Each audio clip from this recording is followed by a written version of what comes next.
So, banjo games, right? If you were a Nintendo kid in the late 90s or early 2000s, chances are you've played a banjo game.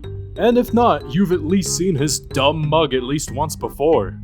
These games were an absolute staple for the Nintendo 64, and some would argue they provided a 3D platforming experience that rivaled or even surpassed Super Mario 64. But today, we're not here to talk about the single-player content. Rather, we're going to be talking about a very underappreciated aspect of Banjo Tooie, its multiplayer component. If you hadn't played much of Tooie, you may be asking, wait, this game had multiplayer? And honestly, I wouldn't blame you.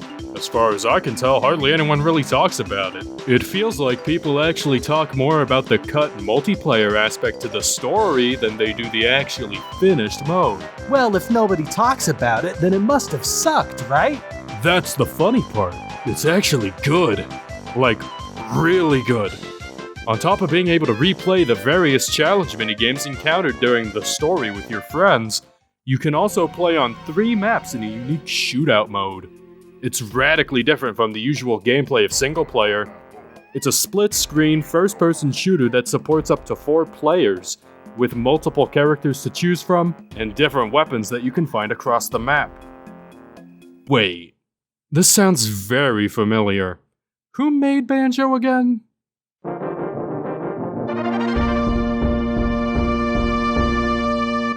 That's right. Over 3 years after Rare struck gold with GoldenEye's addictive multiplayer formula, they went and did it again with Banjo Tooie. The last game you would expect to have a mode like this. Well, what makes Tooie's mode so special if they already did it in GoldenEye then?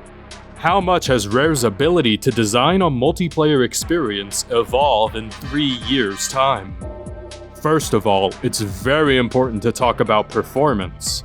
This is one of the largest things to impact your gameplay experience, and I'm happy to say that Banjo Tooie has improved nearly every aspect of how the mode runs. While GoldenEye can really start to chug if every player gets into a big shootout, Tooie has no such issues, maintaining a pretty stable frame rate even with all 4 players shooting projectiles.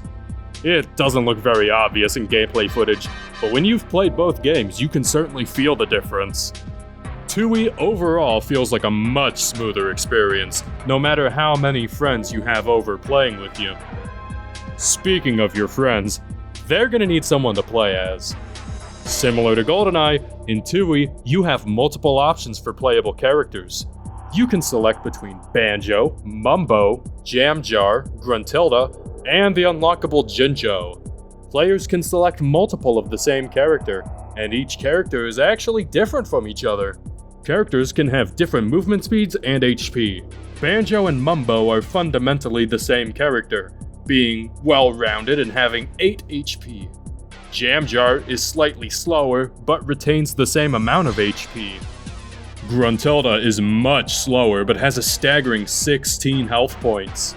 And the only character of the bunch you have to unlock by playing the main game, the Jinjo, is Rare's attempt to actually create a balanced odd job. He's much faster than every other character, has a much smaller hitbox, but only has a measly 4 health points. The differences between each character feels really great, makes each of them a lot more unique. Playing as Grunty really makes you feel like a big bad boss because of your slow speed but massive health pool, placing a big target on your back for the other players. While playing as the Jinjo forces you to play smart because you have such a small amount of health. One wrong move and you're easy pickings for the others.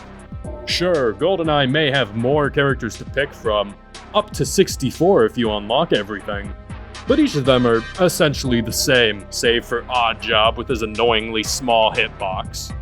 Tooie focuses more on making each character stand out from each other for the most part, and it creates a lot more variety in your matches.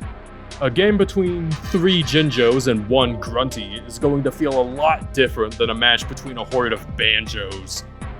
Speaking of those matches, let's get into how these wars are won. The weapons. GoldenEye has a total of 20 weapons, excluding ones that require cheat codes to access.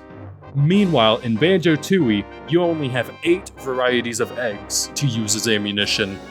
That sounds quite underwhelming, but every egg in Tooie has a unique application and special property that sets it apart from the others. You have the blue egg, which is pretty much your standard ammunition with no special properties. The golden egg, which is a much faster version of the blue egg that you can fire an unlimited amount of for a limited time, much like the golden mushrooms in Mario Kart. Fire eggs, which deal more damage and naturally set things ablaze on contact. Ice eggs encase your enemy in, well, a block of ice. The proximity eggs, unique to multiplayer, act like GoldenEye's own proximity mine. The clockwork egg is one of the coolest weapons in the game, letting you take control of a ticking time bomb robot that can be manually detonated at any time. And lastly, the grenade eggs just blow up. They're the strongest egg in the game in terms of damage, and even have splash damage. Overall, while there are a lot fewer weapon choices in this game than there are in GoldenEye, it's a similar situation to the characters, where Rare decided that fewer with more time put into them would make them stand out better than simply a blanket more.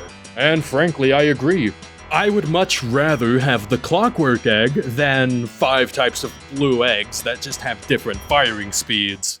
Now, as much as I've been praising the unique style and differences Tooie has over GoldenEye, it's definitely not an open and shut one is better than the other case. GoldenEye has a larger variety of maps that feel more varied and interesting, with 11 in total without cheat devices compared to Tooie's whopping 3. So while GoldenEye may be a bit rough around the edges, most people would consider it the more complete experience when compared to Tooie. Which makes sense, as Tooie's shootout mode is simply a side addition to the already fun multiplayer mode in a complete 3D platformer. In the end, Tooie's mode was never really made to compete against GoldenEye. More so, it was created just to be the delicious cherry on top of an already amazing experience. That's really the amazing part to me. A multiplayer experience that can be compared against one of Rare's best games is just sitting there, tucked away in some menus, as a bonus on top of an already highly praised single-player game. While GoldenEye has a fun single-player, but an amazing multiplayer that skyrocketed it into the halls of gaming fame, Banjo Tooie feels like the opposite scenario. A really good, fun single-player game, with an additional enjoyable multiplayer aspect that's kind of been neglected. If nothing else, I hope this video at least inspires someone to get some friends over, either in person or through something like Parsec, to sit down and give the mode the love it deserves. Thank you so much for watching. I know this video is pretty short, and it doesn't really serve much of a point, but I just wanted to talk about something that I'm passionate about as my first kind of venture into taking this whole YouTube thing a little more seriously. If you liked this video, go ahead and leave a comment. And if you want to see more content like this, focusing on retro games in the future, go ahead and hit that subscribe button.